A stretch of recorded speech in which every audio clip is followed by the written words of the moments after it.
मुदजी द्वितीय भोंसले, जिन्हें मुदजी राव द्वितीय के नाम से भी जाना जाता है, 18वीं सदी के अंत और 19वीं सदी की शुरुआत के दौरान मराठा साम्राज्य के इतिहास में एक प्रमुख व्यक्ति थे।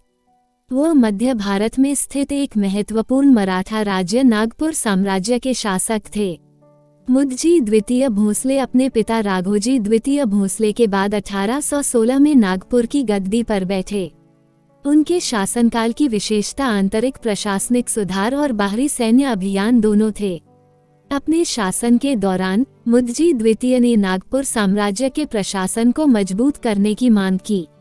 उन्होंने अपने क्षेत्र में शासन, न्याय और राजस्व संग्रह में सुधार लाने के उद्देश्य से विभिन्न सुधारों को लागू किया।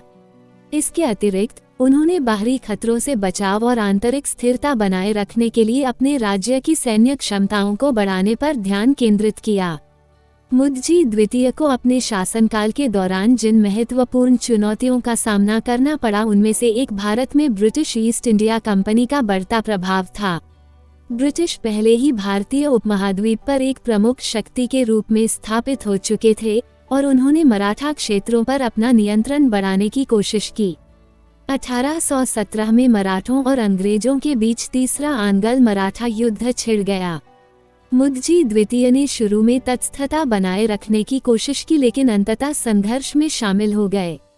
उन्होंने मराठा क्षेत्रों पर उनके अतिक्रमण का विरोध करने की उम्मीद में ब्रिटिशों के खिलाफ गठबंधन में अन्य मराठा प्रमुखों के साथ गठबंधन किया।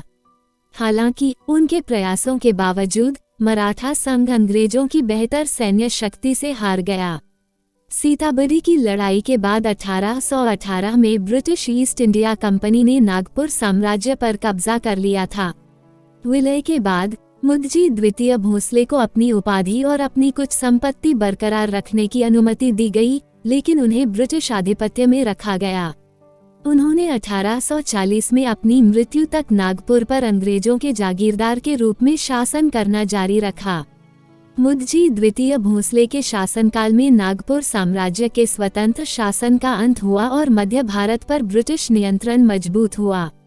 ब्रिटिश विस्तार का विरोध करने के उनके प्रयासों के बावजूद अंततः उन्हें ब्रिटिश वर्चस्व स्वीकार करना पड़ा, जिसने आने वाले दशकों के लिए क्षेत्र के राजनीतिक परिदृश्य को नया आकार दिया।